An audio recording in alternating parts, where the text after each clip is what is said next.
नमस्कार, मी अनुश्री. आपण पाहत आहात गौरव प्रकाशन न्यूज. आजची ठळक बातमी.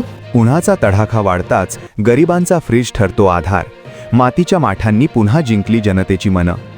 राज्यात उन्हाळ्याची चाहूल लागताच उष्णतेचा तडाखा वाढू लागला असून या कडक उन्हात सर्वसामान्यांसाठी दिलासा देणारा पारंपरिक पर्याय म्हणजे मातीचा माठ पुन्हा एकदा चर्चेत आला आहे. गरिबांचा फ्रीज म्हणून ओळखल्या जाणाऱ्या या माठांची बाजारात मोठ्या प्रमाणावर आवक झाली असून अमरावती शहर व परिसरातील आठवडी बाजारात नागरिकांची खरेदीसाठी मोठी गर्दी दिसून येत आहे. मातीच्या माठातील पाणी नैसर्गिक पद्धतीने थंड राहत असल्याने ते पिण्यासाठी सुखद आणि आरोग्यदायी ठरते. फ्रीजमधील अतिथंड पाण्यामुळे घशाचे विकार होण्याची शक्यता असते, तर माठातील पाणी शरीरासाठी अधिक हितकारक मानले जाते. तज्ज्ञांच्या मते मातीच्या भांड्यातील पाणी अल्कलाईन गुणधर्माचे होत असल्याने पचनक्रिया सुधारते आणि शरीरातील उष्णतेचे संतुलन राखण्यास मदत होते. दरम्यान माठांच्या वाढत्या मागणीमुळे कुंभार समाजातील कारागिरांची लगबग वाढली आहे. पारंपरिक चाकावर मातीला आकार देत माठ, रांजण, सुरई आणि मटक्या तयार केल्या जात आहेत.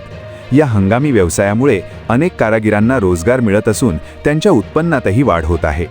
कच्चा माल आणि वाहतुकीचा खर्च वाढला असला तरी माठांचे दर अजूनही सर्वसामान्यांना परवडणारे आहेत. लहान माठ 150 ते 200 रुपयांपर्यंत, मोठे माठ व रांजण 300 ते 500 रुपयांपर्यंत, तर डिझाईनदार सुरया 200 ते 350 रुपयांपर्यंत उपलब्ध आहेत. पर्यावरणपूरक जीवनशैलीचा स्वीकार करण्याची गरज वाढत असताना मातीचे माठ हा उत्तम पर्याय ठरत आहे. पूर्णपणे नैसर्गिक घटकांपासून तयार होणारे हे माठ पर्यावरणाला कोणतीही हानी पोहोचवत नाहीत.